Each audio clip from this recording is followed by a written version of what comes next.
কবি আল মাহমুদের ৯০তম জন্মবার্ষিকী উপলক্ষে চ্যানেল আইয়ের বিশেষ অনুষ্ঠান শ্রদ্ধাঞ্জলি।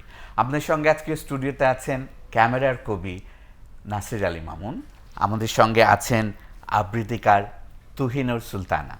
কবির ৯০তম জন্মদিনে আপনারা জানেন যে কবি আল মাহমুদ বাংলাদেশের অন্যতম প্রধান কবির মধ্যে একজন। তারা প্রায়ও আমরা বলতাম যে মূলত ৫০ দশকের কবি আমরা কবি শামসুর রহমান, শহীদ কাদরী এবং আল মাহমুদ তিনজনকে একদম আলাদা করা যেত না। কবি আল মাহমুদের সঙ্গে শামসুর রহমান এবং শহীদ কাদরীর সম্পর্কটা এমনই ছিল যেটা আমরা অন্যান্য সময় দেখি যে বলি যে আমরা একটা রেষারেষি থাকে কবিদের মধ্যে, আমরা সেটা আসলে কখনোই দেখিনি। এটা নিয়ে বিশদ বলবেন আসলে মামুন ভাই খুবই ঘনিষ্ঠভাবে তাদের সঙ্গে সময় কাটিয়েছেন এবং অনেক বেশি আমরা মামুন ভাইয়ের থেকে আমরা জানতে পারবো। মামুন ভাই, আপনি যদি একটু বলেন যে কেমন সম্পর্ক ছিল কবি আল মাহমুদের সাথে কবি শামসুর রহমান এবং শহীদ কাদরী। কবি আল মাহমুদের ৯০তম জন্মদিনে তাকে গভীর শ্রদ্ধা জানাই। তিনি বেঁচে থাকলে আজকে ৯০ বছর হতো। আমাদের আনন্দের আর সীমা নাই যদি জীবিত থাকতেন। আজকে আমরা আসলে তাকে স্মরণ করব, শ্রদ্ধা করব আজকে এই আলোচনার মাধ্যমে। আপনি যে প্রশ্নটা করলেন যে কবি শামসুর রহমান, আল মাহমুদ এবং শহীদ কাদরী তারা তিনজনই প্রয়াত, তাদের সমকালটা কেমন ছিল? আমি যেটা দেখেছি গত ৫০-৫৪ বছর যতদিন যাবৎ তাদের সাথে আমার যোগাযোগ ছিল, তারা যখন জীবিত ছিলেন আমার ক্যামেরার সামনে বসেছেন এবং বিভিন্ন অনুষ্ঠানে তারা কখনোই একসাথে গিয়েছেন এরকম দেখি নাই, একমাত্র ২-৪টা অনুষ্ঠান ছাড়া। তাদের মধ্যে এক ধরনের বৈরিতা ছিল, এক ধরনের দূরত্ব ছিল, যেটা আমি বলি তফাৎ।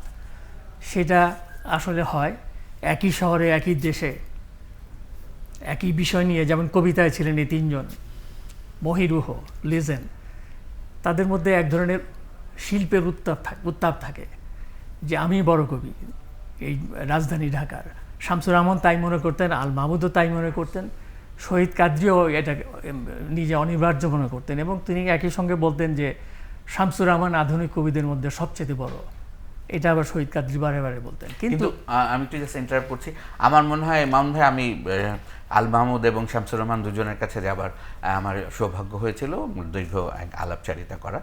সেখানে আমার কিন্তু কখনোই মনে হয়নি, বৈরিতা থাকলেও আমার কিন্তু কখনোই মনে হয়নি একজনের প্রতি অপরজনের যে শ্রদ্ধা, সেটা কিন্তু আমি সব সময় দেখেছি। আমি বিভিন্ন রাজনৈতিক পট পরিবর্তনের কারণে শামসুর রহমানের সাথে কবি আল মাহমুদের একটা দূরত্ব তৈরি হয়েছিল বা সম্পর্কটা, কিন্তু আমি ওনার মৃত্যুর কিছু বছর আগে ওনার সঙ্গে যখন যাই তখন আমি শামসুর রহমানের প্রসঙ্গে এসেছে, কখনোই আমি কিন্তু দেখিনি উনি কোনো রকমের অশ্রদ্ধা করেছেন। শামসুর রহমান উনিও করেননি। তিনজনের কথা যে বললাম তার মধ্যে শহীদ কাদরী কিন্তু অত্যন্ত খোলাখুলিভাবে আল মাহমুদের বিরুদ্ধে বলতেন, বিপক্ষে বলতেন। যেমন তিনি কটাক্ষ করে বলতেন যে একটা ভাঙ্গা ট্রাঙ্ক নিয়ে, টিনের ট্রাঙ্ক নিয়ে আল মাহমুদ ঢাকায় আসছিলেন, ওর মধ্যে ছেঁড়া কাঁথা, ছেঁড়া কাপড়, ছেঁড়া লুঙ্গি, এগুলি বলতেন। এগুলি প্রকাশিত বিভিন্ন ইন্টারভিউতে গেছে। কিন্তু আল মাহমুদ সেটার জবাব দিয়েছেন বহু পরে, যখন আল মাহমুদ হয়েছেন।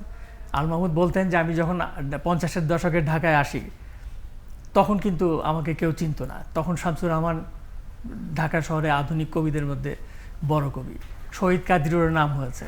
কিন্তু আল মাহমুদ তখন উনি যেটা বলতেন যে উনি ২১ জনের পরে ছিলেন শামসুর রহমানের, এটা আল মাহমুদ নিজে বলতেন। কিন্তু যখন শামসুর রহমান এবং আল মাহমুদ একেবারে কাছাকাছি চলে আসলো তখন আল মাহমুদ একটা ইন্টারভিউতে বলেছিলেন যে ওই ভাঙ্গা টিনের ট্রাঙ্কের মধ্যে বাংলাদেশের গ্রাম, নদী সব নিয়ে এসছেন, এগুলো সমস্ত কিছু নিয়ে, এবং মানুষের জীবনযাত্রা, লোক ঐতিহ্য, লোক কাহিনী, এগুলো সব নিয়ে এসেছিলেন। শহীদ কাদরীর বিষয়ে আরেকটা উনি কথা বলেছিলেন, ওনার সাথে দেখা হয় যে বললেন যে শহীদ কাদরী বিদেশ থেকে প্রায় আমাকে ফোন, মানে আল মাহমুদকে ফোন করতেন এবং বলতেন, ফোন করে শহীদ কাদরী হা হা করে হাসতেন, আর এই হাসি শুনে আমি অনেক অনুপ্রেরণা পেতাম যে খুব একটা বেশি কথা হতো না কিন্তু রেগুলার ফোন করতো। এবং আরেকটা মজার একটা, আপনি হয়তো বলবেন এটা সত্যি মিথ্যা আমি অবশ্যই জানি না, এটা অন্য এক কবির থেকে শোনা, আমি নাম বলতে চাই না তার। সেটা হয়েছে যে শহীদ কাদরী এক দুষ্টামি করে একটা মেয়ের নাম দিয়ে আল মাহমুদের কাছে একটা কবিতা পাঠিয়েছেন, কবিতা না, পাঠিয়েছেন যে অমুক দিন অমুক জায়গায় আপনি আসবেন, আপনার সঙ্গে দেখা হবে। তো আল মাহমুদ অনেক সেজে গুজে, আমি এটি পরে রেডি টেডি হয়ে সেই জায়গায় যেয়ে খুব পাইচারি করছে যে নির্ধারিত স্থানে। তো সে তো আর আসে না, কারণ সেটা তো একটা ভুয়া চিঠি। তো আসেন অনেকক্ষণ থেকে তারপরে উনি চলে আসছেন। তারপরে শহীদ কাজী বলছে, কি দেখা হলো? এই ধরনের অনেক গল্প কিন্তু বা বিশেষ করে 60-এর দশকে চালু ছিল। এটা শহীদ কাদরী এই ধরনের গল্প সবচেয়ে বেশি বলতেন। কিন্তু আমরা জানি যে শহীদ কাদরী এই ধরনের অনেক গল্প নিজে তৈরি করেছে। আচ্ছা, সত্যতা নেই। না, সত্য না আসলে। আচ্ছা আচ্ছা। আর আল মাহমুদ শামসুর রহমানের মধ্যে সম্পর্কটা যেটা ছিল সেটা হলো আপনার শিল্পের উত্তাপ, সাহিত্যের উত্তাপ, যে আমি বড় কবি, আমি দুইজনই মনে করতো। সেটা পৃথিবীর বিভিন্ন জায়গায় হয়। ইউরোপে আমরা দেখেছি অনেক কবির মধ্যে একই শহরে একই সময় তাদের মধ্যে এক ধরনের বৈরিতা, কিন্তু তারা একসাথে বসতেন, একসাথে রেস্টুরেন্টে মদ্যপান করতেন, গল্প করতেন, অনুষ্ঠানে যেতেন। কিন্তু শামসুর রহমান, আল মাহমুদ এই রাজধানীতে থাকতেন, তারা কোনো অনুষ্ঠানে একসাথে যেতেন না, একসাথে বসতেন না, এমনকি টেলিফোনে কথা বলতেন না। আচ্ছা। কিন্তু আমি একটা বিরাট সুযোগ আমার হয়ে গেল 1985 সালের জানুয়ারি মাসে। শামসুর রহমান এবং আল মাহমুদ কলকাতায় একটি অনুষ্ঠানে আমন্ত্রিত হলেন।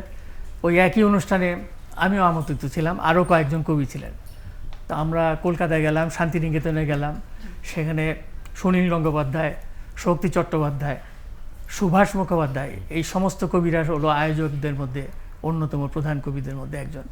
সমস্ত কবিদের উপস্থিতিতেই আল মাহমুদ, শামসুর রহমান যখন একই অনুষ্ঠানে যাচ্ছেন, সবাই লক্ষ্য করছেন যে দুইজন দুই দিকে বসা, একজন আরেকজনের সাথে কথা বলেন, কথা বলছেন না। না। আচ্ছা। এবং খুবই কৌশল করে শক্তি চট্টোপাধ্যায় এরকম সোফাতে শামসুর রহমানকে বসালেন, একটা জায়গায় খালি রাখলেন যে আল মাহমুদ এসে বসবে। তাদের খুব ইচ্ছা যে দুই বড় কবি এক জায়গায়, কিন্তু আল মাহমুদ বসলেন না। তিনি একটা কোনায় গিয়ে উনি চুপ করে বসে থাকলেন। এইরকম অনেক কিছু। তারপর শান্তিনিকেতনে এটা এই ডিসটেন্সটা কেন ছিল? এটা এক রকমের ছেলে মানুষই না, এটা কি শ্রদ্ধাবোধ থেকে? এটা কারণ ঠিক তিনি ছেলে বলছেন মানুষই না আসলে। যে আমি আল মাহমুদের পক্ষ নিচ্ছি না, শামসুর রহমানের পক্ষ নিচ্ছি না, কারো বিরোধিতাও করছি না। দুইজনই আমার কাছে প্রিয় এবং আমি খুবই পছন্দ করি আল মাহমুদ, শামসুর রহমানকে। কিন্তু আল মাহমুদকে এই বাংলাদেশের একদল কবি যারা শামসুর রহমানের অনুরক্ত এবং ভক্ত ছিলেন, তারাও বিখ্যাত জন, জি। যেমন শহীদ কাদরীর নাম বললাম, বেলাল চৌধুরী, রফিক আজাদ এবং আরও কয়েকজন। তারা আল মাহমুদকে এমনভাবে শামসুর রহমানের বিপক্ষে দাঁড় করিয়েছিলেন যে শামসুর রহমান এটা মেনেও নিয়েছিলেন। শামসুর রহমান এবং আল মাহমুদের আমি একটা ইন্টারভিউ নেই 2004 সালে। তখন আমি তাদেরকে জিজ্ঞাসা করেছিলাম যে কেন আপনারা এত বিচ্ছিন্ন, কেন দূরে থাকলেন? দুইজনই উত্তর দিয়েছিল এবং শামসুর রহমান বলেছিল, না, আল মাহমুদ লেখা ছাপা হয়েছে, আমি পড়িনি, এরকম না, সরাসরি উত্তর না দিয়ে। একটু আমি একটু যুক্ত করি। আমি যেটা দেখলাম, আমি সম্প্রতিও একটা সিনেমাতে দেখতে পেলাম যে আগের দিনের এই কবিরা যখন একটা কবিতা লিখতেন, এটা নিয়ে বাকি কবিরা কিন্তু এটা পুরো সমালোচনা করতেন এবং এটা মনে হয় একটা চর্চা ছিল আসলে। এখন কিন্তু আমরা সেভাবে পাই না। আমরা যারা আবৃত্তি করি, আমাদের কাছে কিন্তু কবিরা যুগ যুগ ধরে বেঁচেই থাকেন, কারণ তাদের কবিতাগুলোকেই কিন্তু আমরা বারবার আবৃত্তি করি, বারবার সবার মাঝে তুলে নিয়ে আসি। আমি একটু ইন্টারাপ্ট করছি, সেটা হচ্ছে যে আমরা একটা কবিতা শুনে নেব নাকি? অবশ্যই। আসলে আমি যেই কবিতাটা এখন বলতে চাইবো, সবাইকে আবৃত্তি করে শোনাবো, এটা পাখির কাছে ফুলের কাছে গ্রন্থ থেকে নেয়া, কিন্তু এটা খুব পরিচিত একটা কবিতা, কারণ আমরা পাঠ্য বইও এটা পেয়েছিলাম, সপ্তম শ্রেণীতে আছে। নোলক ধরে ফেলেছেন। হ্যাঁ, নোলকটা আমি একটু বলি, কারণ এটা আমার মনে হয় এই আবৃত্তিটা সবাইকে একটু নাড়া দিবে, আমাকে যেমন আজকে স্মৃতিচারণ করছে। কারণ এই কবিতাটাতে কিন্তু কবি শুধু তার মায়ের একটা দামি জিনিস হারিয়ে গেছে সেটাকে উনি বুঝাননি। আমার কাছে মনে হয় পুরো বাংলাদেশের প্রতিটা জিনিস যে আমাদের অনেক মূল্যবান এবং সেই ঐতিহ্য সংস্কৃতি যেন হারিয়ে না যায়, সেটাকেই কিন্তু তিনি খুঁজে পাওয়ার চেষ্টা করেছেন এবং আমরা সবাই যেন সেটাকে লালন করি। এই জন্যই আসলে কবি আল মাহমুদকে বলা হয় যে উনি কিন্তু আধুনিক কবিতারও কিন্তু জনকই বলা যায়। অবশ্যই অবশ্যই। আল মাহমুদের নোলক। আমার মায়ের সোনারে নোলক হারিয়ে গেল শেষে, হেথায় খুঁজি হোথায় খুঁজি সারা বাংলাদেশে। নদীর কাছে গিয়েছিলাম, আছে তোমার কাছে? হাত দিও না, আমার শরীর ভরা বোয়াল মাছে।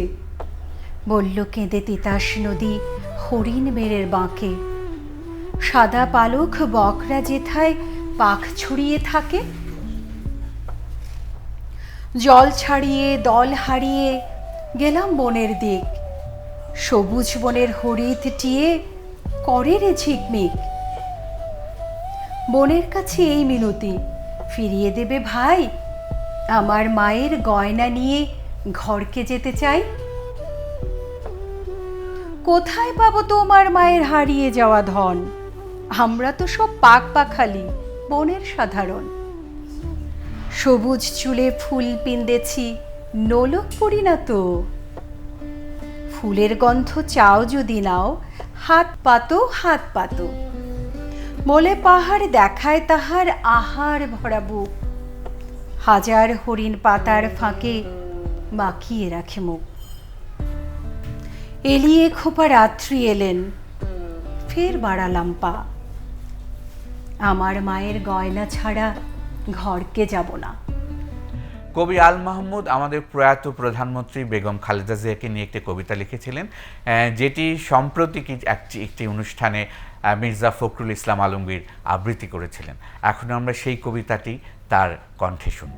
তোমার মুখের দিকে চেয়ে আছে বাংলার ভোরের আকাশ। এদেশের গুল্মলতা ছুতে চায় তোমার পল্লবিত আঁচল। তোমার যেন এক প্রতিশ্রুতি হেঁটে যায় আমাদের কণ্টকিত কালের ভেতর। লাঞ্ছিতের আহ্বানে যেন মাটি জন্ম দিল এক শস্যগন্ধি মাটিরই কন্যাকে।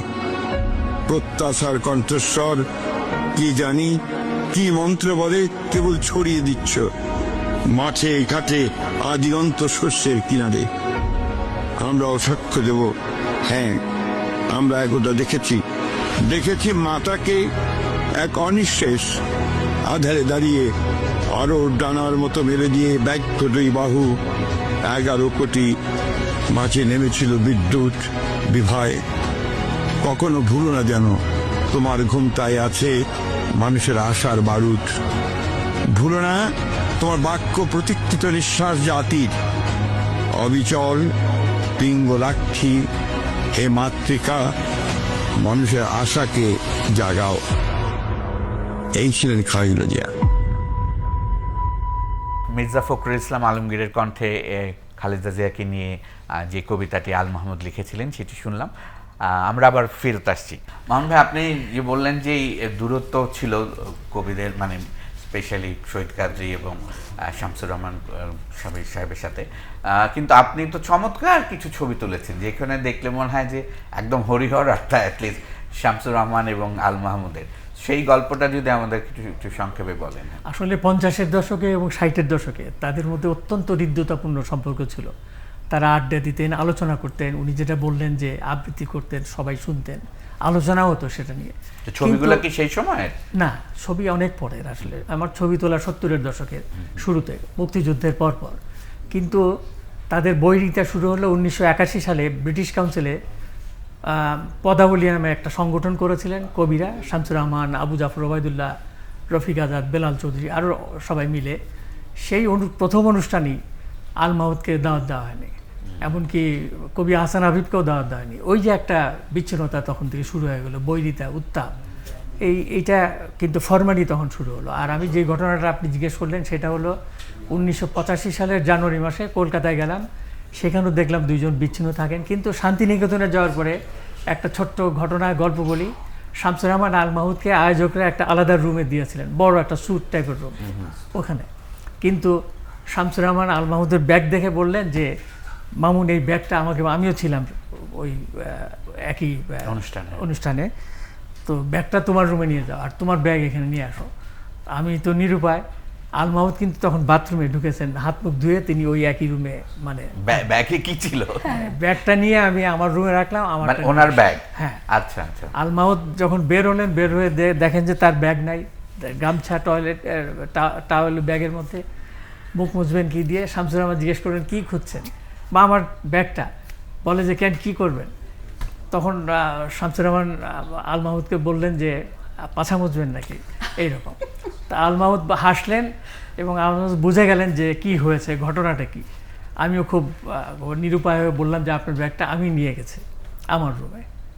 তখন আল মাহমুদ কিন্তু সব ঘটনা, এই যে এইরকম ছোট ছোট ঘটনা একসাথে হয়ে। কিন্তু আপনার সঙ্গে তো দুজনেরই খুব মানে হৃদ্রতা, একদম কাছের ছিলেন, গভীর সম্পর্ক ছিল। হ্যাঁ, গভীর সম্পর্ক ছিলেন। তো আপনি বিষয়গুলোকে মানে কিভাবে মূল্যায়ন করেন? আমি বলবো যে পজিটিভ নেগেটিভ ছাড়াও আমি বলবো যে কিভাবে মূল্যায়ন করেন বিষয়টাকে? এই যে মূল্যায়নের কথা বললেন, এটার এই পথটা রুদ্ধ ছিল। এটা খুলে দেওয়ার জন্য আমি দুই কবিকে 4 বছর অপেক্ষা করার পরে, চেষ্টা করার পরে 2004 সালের অক্টোবর মাসে এক করলাম। আগে শামসুর রহমানকে বললে রাজি হতেন যে দুইজনের একসাথে ইন্টারভিউ করব, ছবি তুলব।